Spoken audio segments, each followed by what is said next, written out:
In this video, we will show you how to troubleshoot your valve exhaust. We're going to be looking at this valve section. Let's go over the components and the known issues. Well, first off, this is a vacuum actuator. It works off of vacuum. This is your vacuum line. And then this is the arm that comes out of the vacuum actuator. And this right here is part of the hardware.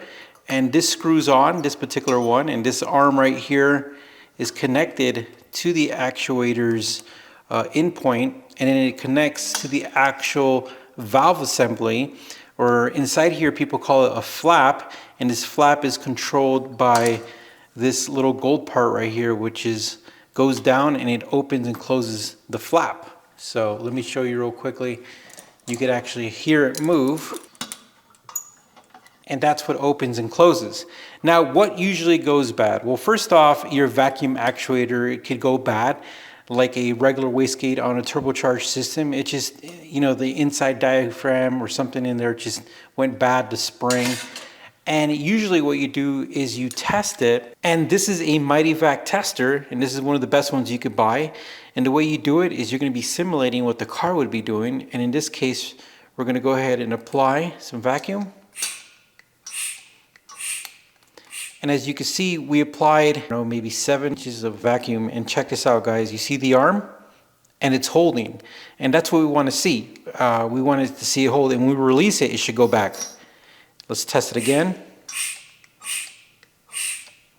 And again, our vacuum is holding, and the plunger is holding, and so that tells you that this valve is good, because if it was going bad, it would slowly, release its pressure, and we would see this go back to 0 because it was leaking. So this is good. We're going to release it. And so that's how you test that part. One of the things I always recommend is if you did have a leak or if you had an issue, always start with the easy stuff. I would check these hoses, and in this particular system, you'd want to be using a high temp silicone hose, because this is a high temp area, and this is an area you'd want to see if there's a leak at the end, or if there's something happened to the hose. And then of course looking at the actuator, and then after that you're going to be looking at this part right here, and this is where it connects to the actual system, like I said earlier. And I'm going to show you something. I'm going to disconnect it so you guys could see it.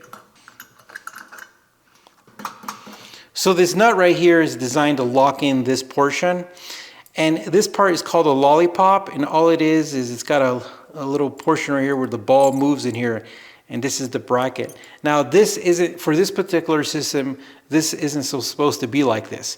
This is actually pressed in here, and it's not supposed to be removed, but I removed it, and when I did, you could see it kind of just popped off. I'm not sure how it was attached. It was attached with some adhesive, or if it was, actually pressed in there and then a tiny bit of like some heat weld. I don't know, but I pried it off because I'm troubleshooting this exhaust.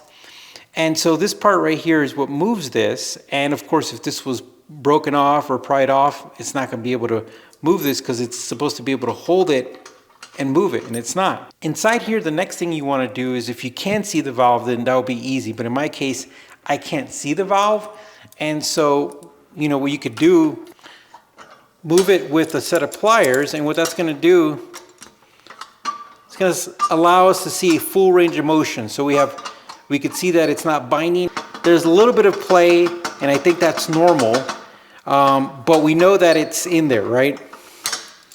So at this point in time, for this particular portion, besides the little part that I took off, this part works. And again, I took this off because I'm missing it on the other side. So when we come to the other side, we don't have anything. We're missing everything here, and we're working on this exhaust. But we could do the same test here. So this opens, closes, and about the same play. So I hope this information helps you to troubleshoot your valve exhaust. Of course, this is an older model. It's not electronically controlled, but you do see this in a lot of Porsches and other cars, I believe BMWs as well, where it uses vacuum to actuate both the OEM and aftermarket valve exhaust. All right, guys, thank you for watching. If you have any comments or suggestions, leave them in the comment section. And thank you. Punch that like button, and we'll talk to you soon.